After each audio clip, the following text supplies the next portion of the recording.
항상 배와 교회 예배에 오면 살아있는 것 같은 느낌을 받습니다. 예배도 너무나 은혜스럽지만 한편으로 예배가 너무 가족 같은 분위기여서요. 영상으로 보시는 분들이나 또 이 자리에서 함께 예배를 드리시는 분들이나 행복하시겠다라는 생각이 듭니다.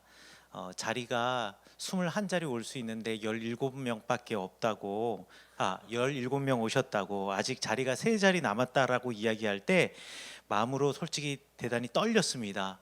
그래서 꼭 선착순 3명을 할 것 같다라는 느낌이 들을 정도로 아주 너무나 즐거운 예배, 이 어려운 가운데에서도 이 어려움을 어려움이라 생각하지 않고 이 가운데에서도 주님을 어떻게 하면 잘 전할 수 있을까 늘 고민하며 기도하는 교회가 우리 배화 교회가 아닌가라고 생각합니다. 우리 교회는 또 가족적이고 특별한 것이 설교를 하고 난 다음에 질문을 하세요. 세상에 이런 교회가 어디 있습니까? 그래서 오늘 또 제가 질문지를 받았습니다.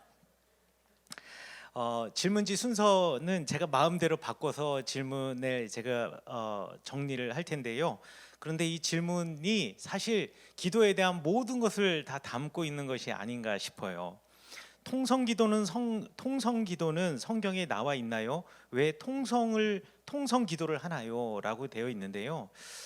통성기도라는 명사는 성경에 나와 있지 않습니다. 근데 통성이라고 말한 말이 뭐냐면 큰 소리로 소리를 내어서 기도를 한다라는 뜻인데요. 여러분들 시편에서 다윗이 애환 중에 고통 중에 기도를 할 때 어떻게 기도를 했을까요? 하나님 제가 죽을 것 같습니다 라고 했을까요? 아니면 울부짖으며 주님 제가 죽을 것 같습니다 라고 기도했을까요? 상상을 해보시면 이러한 기도가 이 통성기도의 간절한 외침이 또 통성기도의 원형이 아닐까라고 생각을 합니다. 또 기도는 꼭 각을 잡고 괄호치고 두 손을 모으고 눈을 감고 바른 자세로 시간 내서 해야 되는 건가요? 그리고 평소 일상생활하면서 생각으로 하는 대화도 있는데 그거는 성경에서 기도로 안 쳐주는 건지 궁금해요라고 이렇게 질문을 하셨습니다. 질문이 너무 좋아요. 성경에 보면 의인에 관해서 시편에 대해서 이야기를 하며 의인은 주야로 주님의 말씀을 묵상하는 자로다라고 이야기를 하는데 여기서 묵상을 한다라는 말이 무엇이냐면 생각한다라는 뜻도 되고요.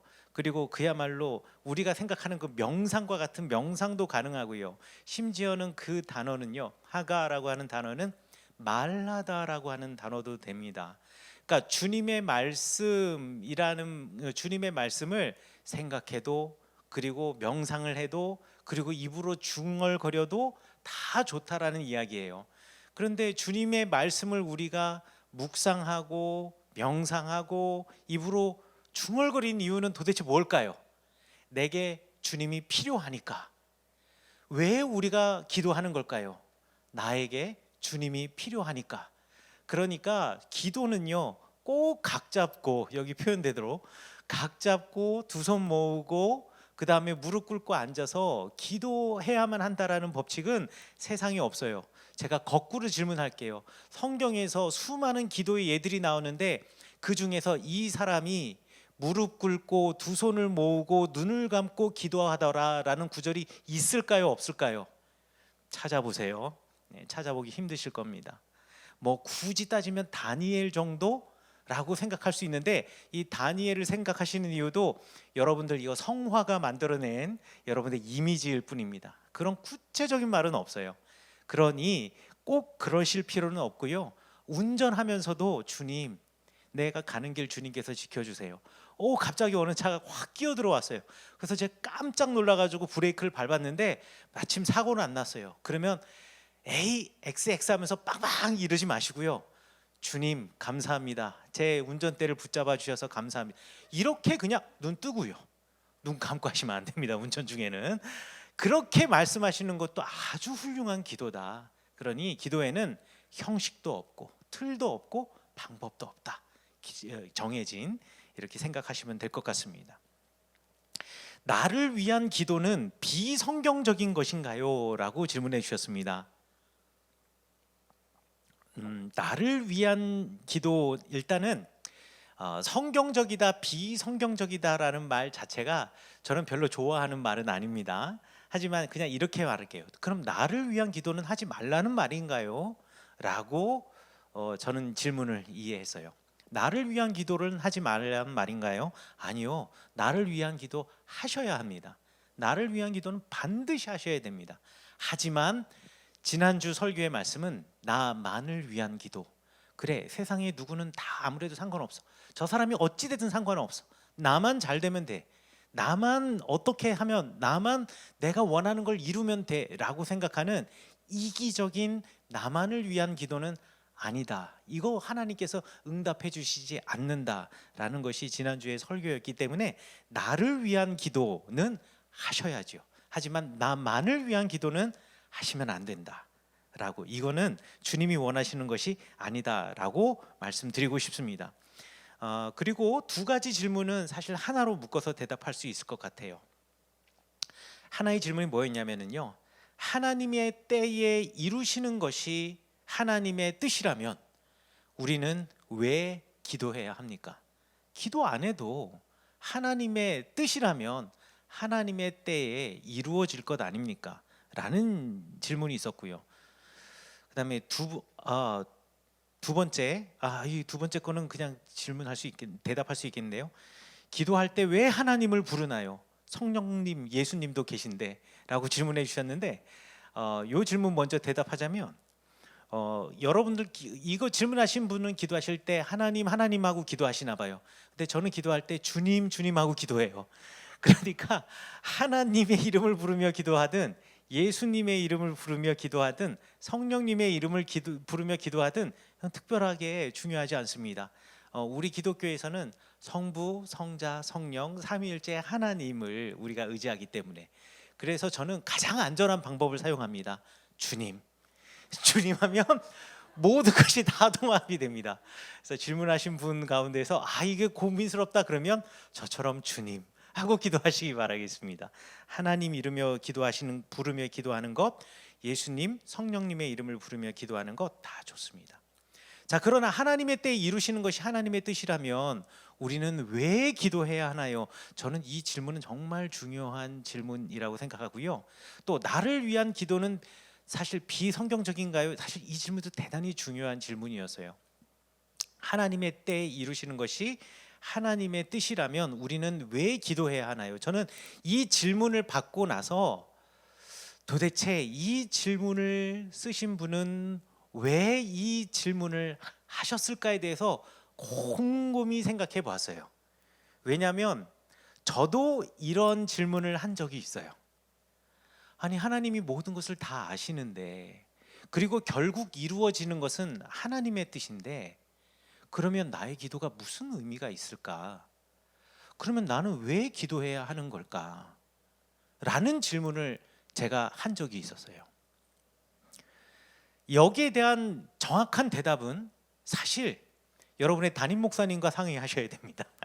여러분의 담임 목사님께서 더 잘 대답해 주실 수 있어요. 하지만 저는 제 수준에서 제 경험을 기준으로 말씀드리자면요, 기도를 하면 여러분 무엇이 달라질 것 같아요? 우리 기본적으로 기도를 할 때 보면은요, 하나님께 멱살잡이 하듯이 기도를 해요. 주님, 이것을 이루어 주세요. 주님의 뜻이 그게 아닐지라도 이게 내가 원하는 거니까 주님 이루어 주세요 하고 멱살 잡듯이 기도를 하는 기도들이 많아요. 사실 저도 그런 기도를 했고 가끔씩 그런 기도 제목을 올려요. 기록을 해놔요. 저도 늘 이렇게 노트나 아니면은 아이패드에다가 제 기도 제목을 주제별로 쭉 해놓고 새벽에 기도할 때 그 주제별로 쭉 이제 순서대로 하거든요. 그래서 매번 이게 계속 기도 제목을 조금씩 업데이트하고 또 지우기도 하면서 기도 제목을 놓고 제가 기도하다 보면 내가 이것이 하나님의 멱살을 잡고 기도하는 거다라는 것을 저도 느낄 때가 있어요. 여러분들은 그런 느낌 없나요? 저는 기도하다가 그런 느낌을 받을 때가 너무나 많아요. 그런데 정말 주님께 감사드리는 것은 하나님께서 그때마다 제게 마음을 주세요. 정신 차리라고. 뭐 예를 들자면 이겁니다. 제가 예전에 했던 재밌는 기도를 하나 할게요. 교회가 사회로부터 욕을 엄청나게 많이 먹었어요. 그리고 목회자라는 것이 너무나 창피할 정도로 욕을 많이 먹었던 때가 몇 달 전에 있었어요. 그래서 제가 기도하면서 왜 우리 교회는 이래야 합니까? 왜 하나님의 몸된 교회, 주님의 몸된 교회라고 이야기를 하는데 우리가 이래야 합니까? 왜 예수 그리스도께서 우리 교회의 머리가 되신다라고 하셨는데 한국 교회는 그 머리의 자리에 주님이 계시지 않고 사람이 있는 겁니까? 막 기도를 하면서 저의 그 억울함과 내지는 제 마음속에 끓어오르는 그 불타는 정의, 그리고 그 불타는 울분을 가지고 기도를 시작을 하는데 시작과 동시에 주님께서 제게 주신 마음은 너나 잘해라, 너나 잘해라라는 마음을 정말 단숨에 주시더라고요. 제가 그 기도를 하면서 알게 된 게 있습니다. 기도를 통해서 하나님을 바꾸시려고 하시면 안 돼요. 기도를 통해서 하나님의 생각을 바꾸시려고 하면 안 돼요. 기도는요, 내가 원하고 바라는 것을 이루는 것이 아니라 그 기도 때문에 나를 볼 수 있게 되는 거, 그 기도 때문에 내가 바뀌는 것이, 그게 기도를 해야 하는 이유고요. 그게 기도가 우리에게 주는 유익이에요. 여러분, 기도는 하나님과의 대화라고 하잖아요. 왜 하나님과 대화하시려고 하십니까? 하나님을 설득하려고요. 온전하신 주님이 설득이 되십니까? 그분이 정답이신데, 아니 잠시 하나님께서 그래도 하고 싶은 대로 한번 해봐 라고 우리를 방임해 놓으실 수는 있을지언정, 하나님의 앞에서 하나님을 우리가 설득을 한다고요? 아니요. 때로는 저도 주님을 설득하려고 노력하지만 설득하다 보면, 제가 말하다 보면 주님은 단 한 말씀도 내게 하시지 않으셨는데 제가 한 말 때문에 제가 설득을 당해요. 그게 기도더라고요. 그러니 우리가 왜 기도해야 할까요? 라는 질문 앞에서는요, 그 기도 때문에 내 생각이 바뀌고 내 삶이 바뀌기 때문에. 아니 주님 마음대로 하실 거잖아요. 그럼 내가 왜 기도해요? 이게 아니라 내가 기도하다 보니 주님의 마음이 거기 있구나. 그러니 내 마음을 주님의 마음에 합하게 바꾸어야지 라고 하면서 나를 바꾸기 위해서 함께 기도하는 거예요. 그러니 여러분들이 이 질문에 대답이 되었는지는 모르겠습니다만, 이렇게 제가 질문을 드리면서 이 질문과 연결해서 오늘 성경 말씀을 함께 제가 설교를 드리려고 해요. 여러분, 제가요 산을 타는 것을 좋아하게 되었습니다. 제가 뭐 등산하는 거를 싫어하진 않지만 등산하는 것을 갖다가 너무 좋아한다 이 정도 수준은 아니에요. 그런데 제가 작년 10월 달부터 매주마다 등산을 하면서 산이라는 것을 오르내리고 산을 갖다가 걷는 것이 이렇게 행복한 거구나라는 거에 대해서 다시금 알게 된 기회가 있었습니다. 저희가요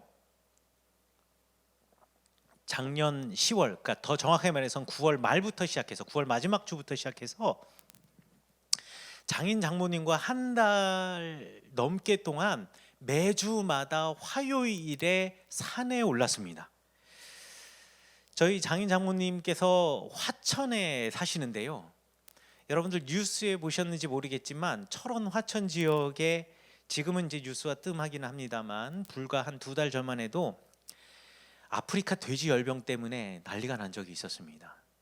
그래서 저희 그 장인 장모님께서 하셨던 일이 뭐냐면 아프리카 돼지 열병으로 죽은 멧돼지를 사람들이 이미 매장을 해 놓았어요.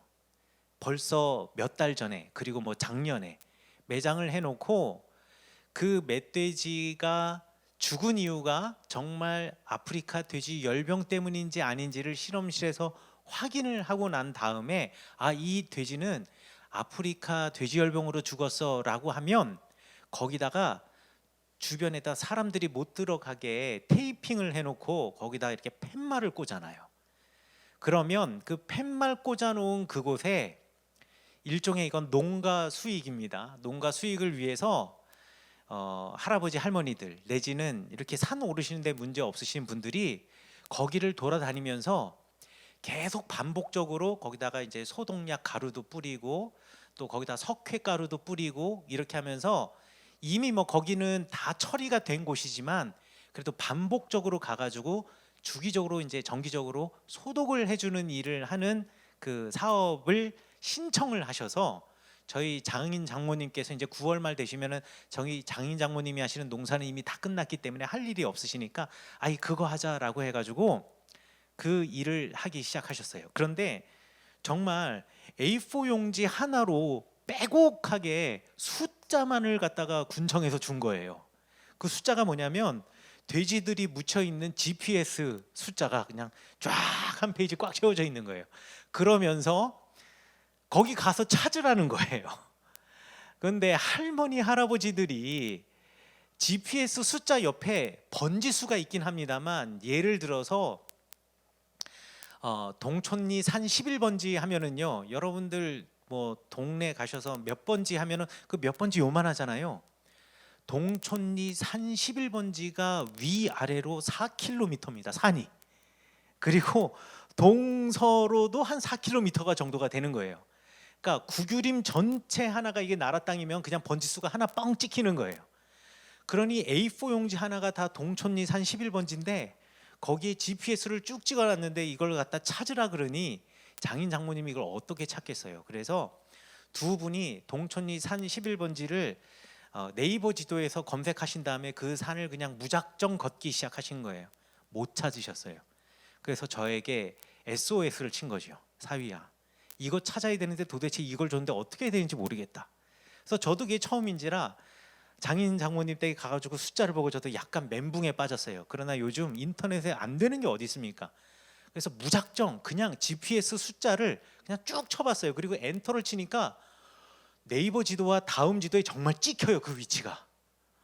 그래서 장인 장모님께 이거 어떻게 찾아가는지 그 위치를 찾아서 핸드폰으로 찾아가는 것을 가르쳐 드리고 실제로 함께 해보려고 이제 함께 다니기 시작을 한 거예요. 산 아래에다가 이렇게 차를 세워놓고요. 이제 그 산을 타고 올라가서 그 멧돼지 그 매장 한 대로 가는데요. 산이요, 겉으로 보는 거하고 실제로 오르는 거하고는요, 하늘과 땅 차이예요. 그냥 지도로 보기에는 여기서부터 등고선을 딱 보고 여기서부터 여기까지 이거 뭐 위치상으로 따지면 300m밖에 안 되거든요. 여기 뭐 이 정도 올라가는 거 쉽겠네 하고서 차를 길가에 세워놓고 이제 그 멧돼지 있는 데랑 제일 가까운 데 세워놓고 이렇게 산을 올라가는데요. 딱 내려섰는데 지도에는 그냥 등고선이었는데 절벽이더라고요. 못 가는 거예요. 그래서 이 옆을 돌아 들어가야 하지 하고서 돌아 들어가는데요. 맨 처음에는 완만한데 결국에 나중에는 네 발로 막 기어 올라가야 되는 것도 있고요. 네 발로 기어 올라가다 뒤를 돌아보는데 아찔한 곳도 있고요. 심지어는 산 한가운데 바위돌들이 막 흘러내린 계곡 같은 곳에서 어떻게 걸어야 할지 모르는 곳도 있고요. 별의별 장소가 다 있는 거예요. 그러니까 산이 겉에 보는 거와 실제로 걷는 것 사이에는 완전히 달라요. 그리고 저 밑에 분명히 멧돼지가 있는데 너무 경사가 급해서 갈 수도 없고요. 또 완전히 엉덩방아를 찌고서는 엉덩이를 땅에 대고서는 그냥 미끄러지듯이 내려가지 않으면 걸어서는 내려갈 수 없는 그 급경사의 산들도 엄청나게 많아요. 저는 산은요, 흙으로 돼 있다라고 생각을 했어요. 근데 그게 틀린 말은 아닌데요. 여기 이 산은 사람들이 다니는 등산로가 아니라 사람들이 한 번도 다녀보지 않은 산이잖아요. 그러다 보니까 낙엽들이 벌써 수십 년 쌓여서 썩어 있는 땅들이 많아요. 그러니까 신발을 신고 가면, 등산화 신고 가면 안 되고요. 그 농가 가면 쓰는 이게 무릎까지 올라오는 그 장화 있잖아요. 그런 장화를 신고 가야지. 안 그러면 그 내리막길 쭉 내려가는데 갑자기 썩은 나뭇잎 이렇게 두꺼운 데를 밟으면은 막 무릎까지 푹푹 빠지는 일도 다반사인 거예요. 그래서 제가 쉬는 시간에 밥 먹으면서, 점심 먹으면서 장인어른께 여쭤봤습니다.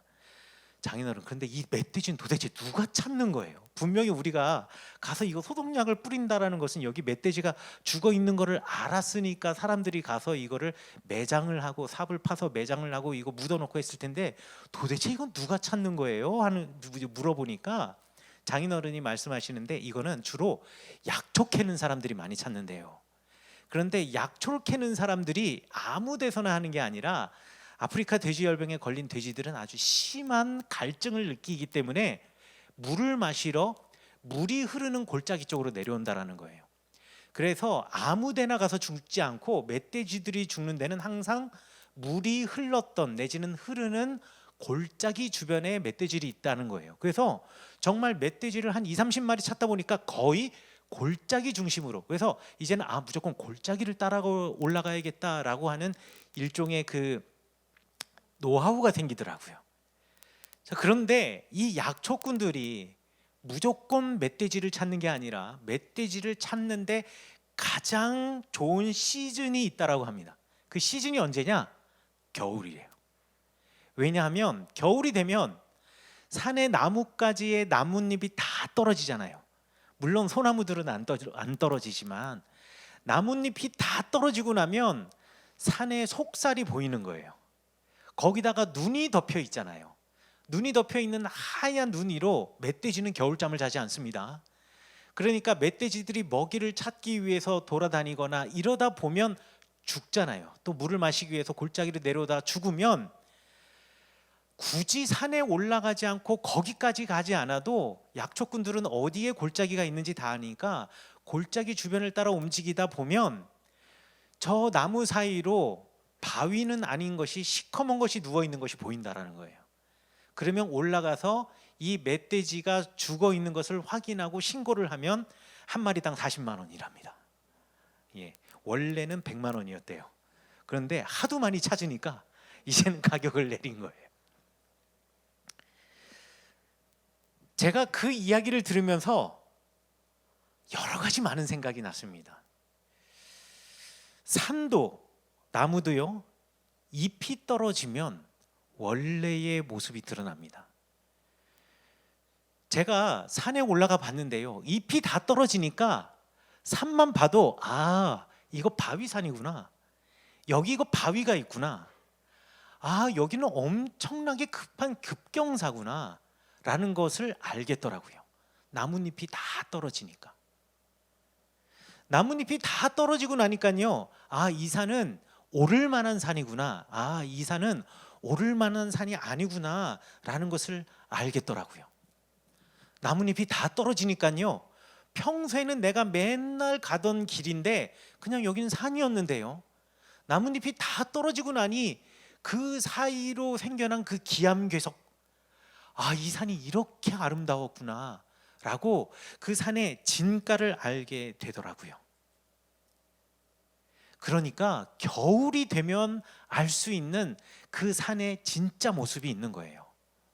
나무도요, 나뭇잎이 다 수북히 이렇게 나 있으면은 나무네 라고 생각하고 그 그늘을 즐거워하지만요, 나무에서 나뭇잎이 다 떨어지고 나면 정말 아름다운 나뭇가지를 이루고 있는 나무들이 눈에 들어와요.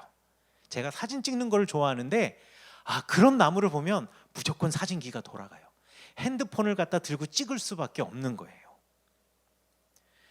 여러분, 헐벗은 나무와 산, 그냥 그렇게 겨울잠만 자는 것 아닙니다. 나무들은요, 겨울이 되면은요, 나뭇잎을 다 떨궈내고 성장하기를 멈춥니다. 멈추고 대신에 뭘 하느냐, 자기의 껍질을 두껍게 만들기 시작해요. 두껍게 만들어서 겨울에 버텨야 되니까. 내 몸 안에 있는 그 물이 얼면 나무도 죽으니까 나무 껍질을 두껍게 만들기 시작해요. 그리고 그 겨울을 그렇게 나고 나면 드디어 이제 봄이 되면은요, 나무가 다시 성장하기 시작하잖아요. 그러면 이 나무 껍질이 터져 나가기 시작합니다. 여러분, 그 소나무의 아름다운 그 나무 줄기의 껍질들, 참나무의 그 아름다운 껍질들, 대추나무의 그 지진과 같은 껍질들, 그 아름다움은요, 겨울이 없으면 만들어지지 않는 껍질이에요.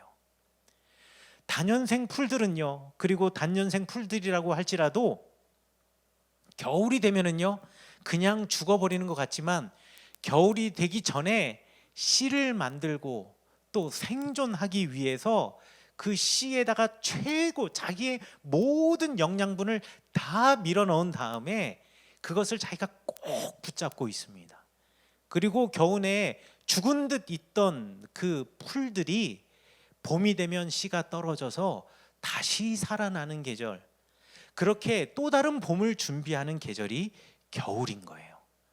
그러니까 겨울은 산과 나무의 진면목을 보여주는 계절이고, 동시에 산과 나무를 더 아름답게 만드는 계절이다라고 생각하시면 될 것 같아요. 마찬가지로 나라고 하는 나무도 겨울을 맞이했을 때, 그리고 나를 뒤덮고 나를 감싸고 있는 나뭇잎이 다 떨어졌을 때 비로소 진면목의 나를 볼 수가 있는 겁니다. 진짜 나를 볼 수가 있는 거예요. 예를 들어 볼까요? 이스라엘 백성의 역사에서도요, 마찬가지로 이런 겨울과 같은 때가 있었습니다.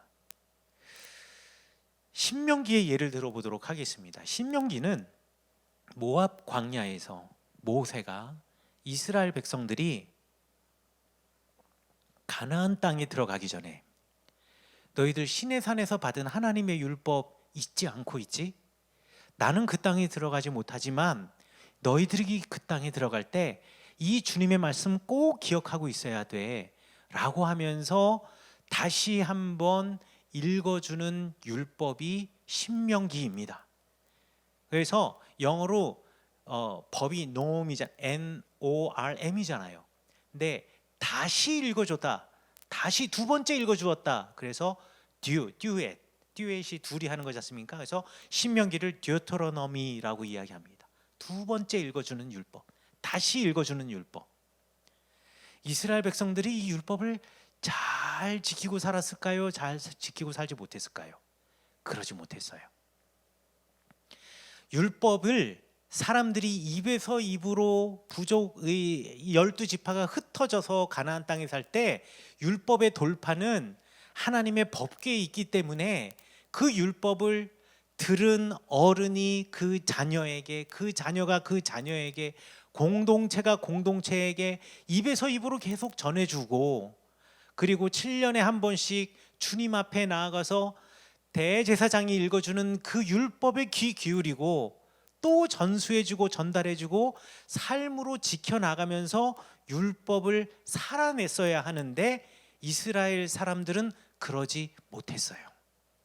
그러다가 아수르라고 하는 나라가 기원전 8세기에 쳐들어와서 북왕국 이스라엘이 멸망했어요. 유다 백성들은 충격에 빠졌습니다.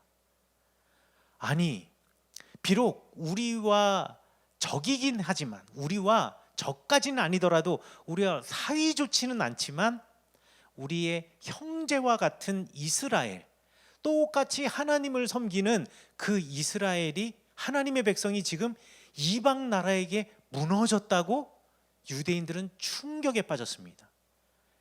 그리고 북왕국에서 공부했던 율법의 학자들과 제사장들과 그곳에서 주님의 말씀을 알고 있다라고 하는 사람들이 많은 수는 포로로 끌려갔지만 또 어떤 사람들은 남쪽 유다로 급히 도망오고 피신해 왔습니다.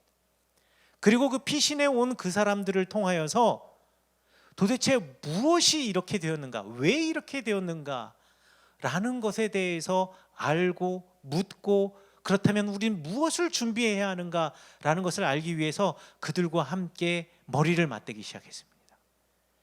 그러면서 알게 된 것이 뭐냐면 우리가 하나님을 떠나 살았구나 라는 것을 그때서야 알게 되었던 거예요. 그러면서 그들 가운데 잊혀졌던 하나님의 율법들을 다시 머릿속에서 불러 깨워 일으키기 시작한 거예요.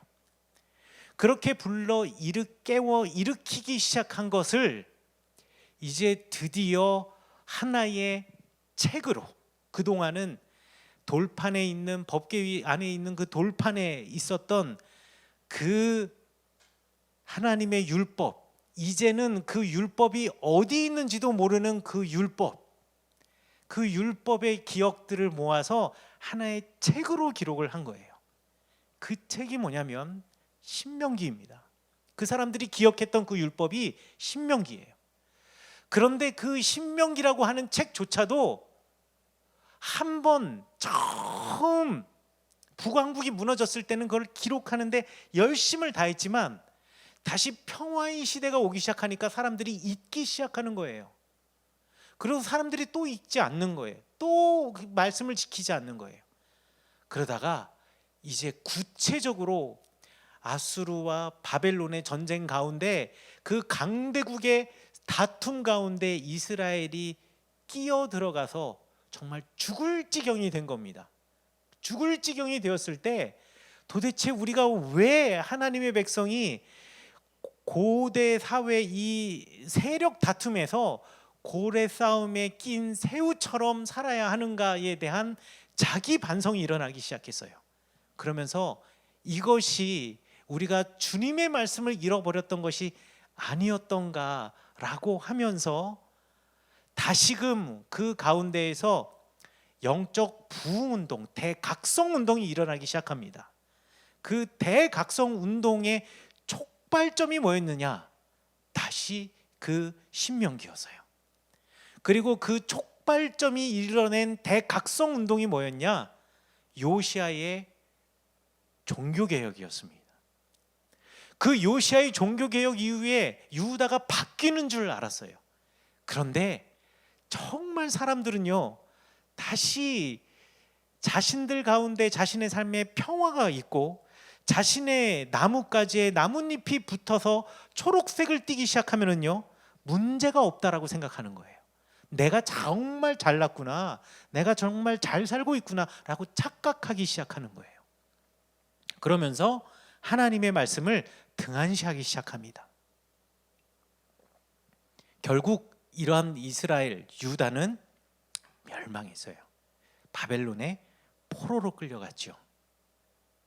포로로 끌려간 이스라엘의 사람들, 그리고 유다의 사람들이 그제서야 진심으로 우러나오는 회개와 정말 우리가 돌아가야 할 하나님의 말씀, 그 하나님의 말씀에 목마르기 시작을 했습니다. 하나님의 백성으로 그 땅에서 편안히 제사를 드리며 살 때에는 하나님의 음성과 하나님의 말씀에 귀 기울이려고 하지 않았어요.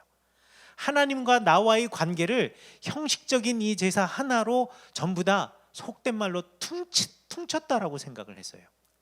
그러나 성전을 잃어버리고 나라를 잃어버리고 나니 진짜 나의 모습이 보이기 시작하는 거예요. 그래서 바벨론에서, 페르시아에서 사람들이 살아가며 우리가 잊었던 그 하나님의 말씀을 전부 다 응축해서 하나의 책으로 만들자. 그래서 이렇게 잃어버리는 것이 아니라 성전은 없지만 우리 각각의 유대인들이 모여 있는 공동체에서, 그리고 회당에서 하나님의 말씀을 주야로 묵상하자, 주야로 읽자. 그리고 그 하나님의 말씀이 예전처럼 저기 예루살렘에만 있었던 말씀이 아니라 매일같이 나의 삶에 있도록 하자. 하나님과 늘 동행하자라고 유다와 이스라엘 백성들 가운데 마음에 뜨거운 불같은 불길이 일어나기 시작합니다. 그래서 우리가 읽고 있는 창세기, 출애굽기, 레위기, 민수기가 두루마리로 하나로 묶여지기 시작을 한 거예요. 글자로 남겨져서 각 회당에 뿌려지기 시작을 하는 거예요. 그 두루마리를 하나로 다 모아서 하나의 그 두루마리로 이스라엘 백성 앞에 우리가 이렇게 살았노라고, 우리가 이 하나님의 율법을 잊었노라고 이스라엘 백성들 앞에서 그 율법에 다 묶여진 율법의 두루마리를 아침부터 점심이 지날 때까지, 한나절이 될 때까지 읽고 울며 회개했던 사건이 바로 오늘 성경 본문의 말씀입니다. 그때가 7월 일곱째 달, 그리고 7월이에요. 일곱째 달이었고요. 그때가 일곱째 달 열 나흔 날 정도가 되었어요.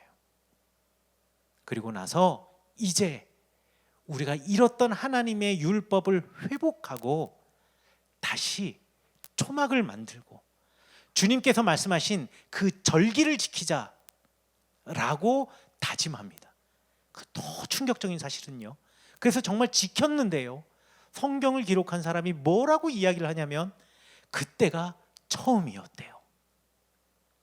신명기의 말씀은요, 지금 이때 읽었을 때보다도 대략 700년에서 800년 전에 주어진 겁니다.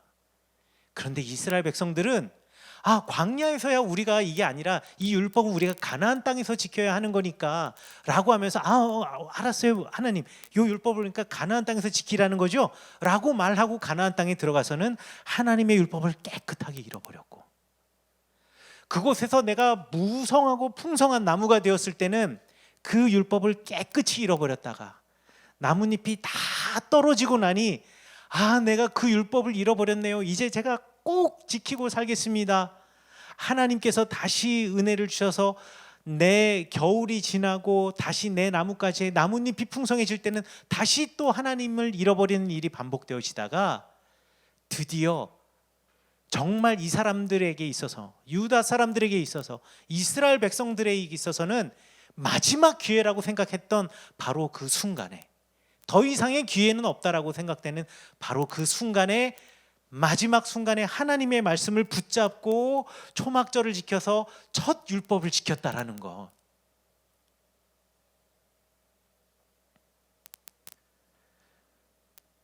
우리에게 있어서 겨울과 같은 때가 바로 지금이 아닐까 합니다. 여러분들 편안하게 신앙생활 하실 때 사실 하나님께 민감할 수 없잖아요. 여러분들 편안한 신앙생활을 하고 내 인생의 모든 것이 안락하고 잘 될 때 그 우성한 나뭇잎이 나를 가리고 감추고 있을 때 나는 너무 괜찮은 것 같아 보이잖아요. 그러나 예배가 어려워지고 주님을 만나는 것이 그래서 게을러지고 등한시해지고 사회 경제적으로 어려워지면서 직장이 어려워지고 내 삶이 어려워지고 그리고 내 생활의 반경이 좁아지고 제약을 받고 이렇게 나를 감싸고 있던, 나를 감추고 있던 나뭇잎이 다 떨어진 지금 우리의 본 모습이 드러나고 있잖아요. 교회의 본 모습이 드러나고 있잖아요. 성도들의 민낯들이 드러나고 있잖아요. 그렇다면 지금 이 시간이, 바로 이 순간이 우리가 하나님의 말씀을 회복해야 할 때라는 것입니다. 에스라처럼 그 하나님의 말씀을 백성들에게 이제 선포해야 할 때라는 겁니다. 요시야처럼 그 말씀으로 다시 한번 우리 영을 깨워야 할 때라는 겁니다. 겨울이 되면 내가 보입니다. 겨울이 되면은요, 나의 민낯이 보입니다. 그러나 하나님은 그것을 통해서 우리를 부끄럽게만 하시는 분이 아니십니다. 제가 말씀드린 것처럼 이 겨울에 우리의 나무 껍질을 점점 두껍게 하여서 이 겨울에 우리 죽지 말아야 합니다. 우리가 더욱 하나님의 말씀에 매달리고 붙잡고 기도하면서, 그리고 이 땅과 이 나라를 위해서 기도하면서 우리가 우리의 나무의 껍질을 계속 두껍게 하며 우리 안에 있는 그 영을 지켜나가야 합니다. 주님의 영을 지켜나가야 합니다. 그러다가 이 겨울이 지나면 다시 우리가 신앙적으로 한 단계 성숙하며 더 아름다운 나무가 될 수 있지 않을까요? 그렇기 때문에 우리가 기도할 때 내가 얻고자 하는 것을 주님께 기도하는 것이 아니라 나의 민낯을 보여주신 그 주님 바라보며 내가 이런 사람이었네요. 내가 이런 존재였네요. 내가 이런 주님 앞에서 부끄러운 사람이었네요. 라는 것을 고백하면서 나의 생각을 그리고 나의 삶을 주님께 맞추어가는 이 겨울이 되시기를 간절히 축원합니다. 우리 기도하시겠습니다. 하나님, 겨울이 되면 산의 나무에 나뭇잎이 떨어지고 그 산의 모습을 보여주며 그 나무의 원래의 모습을 보여주듯이 이 겨울, 이 신앙의 겨울, 우리를 감추고 있던 모든 나뭇잎을 떨어뜨리시고 나의 신앙을 바라보게 하시니 주님 부끄럽고 감사합니다. 이 시기를 지나면서 적당히 신앙생활하는 것도 배웠고 알게 되었고 또 이렇게 편안하게 신앙생활하거나 내지는 주님께 온전히 매달리지 않으면서도 행복하게 살 수 있다는 것도 알게 되었고 주님 앞에 일주일에 한 번씩 주님 앞에 나와서 공동체가 교제 나누며 예배드리지 않아도 영상으로 함께 예배드리며 예배드릴 수 있는 것도 알았고 주님 앞에 온전한 헌신을 드리지 않고도 주변의 환경에 탓을 하며 내가 떳떳할 수 있는 것도 알았고 이 모든 알미 나의 신앙의 민낯을 알게 되었음이었음을 주님 앞에 이 시간 고백합니다. 주님, 이 어려운 가운데 이기적인 교회의 모습을 보았습니다. 이 추운 겨울 이기적인 신앙인들의 모습을 보았습니다. 이 겨울에 이기적인 그리고 편안하고자 하는 나의 모습도 보았습니다. 주님, 이제는 바뀌고 싶습니다. 그런데 내 힘으로 안 됩니다. 그래서 주님이 필요합니다. 그래서 주님의 말씀을 붙잡겠습니다. 그래서 주님께 기도하겠습니다. 이 겨울 지나고 더욱 성숙한 성장한 나무 되게 하여 주옵소서. 그래서 그 나무들이 모인 아름다운 산과 같은 교회 되게 인도하여 주옵소서. 예수님 이름으로 기도하였습니다. 아멘.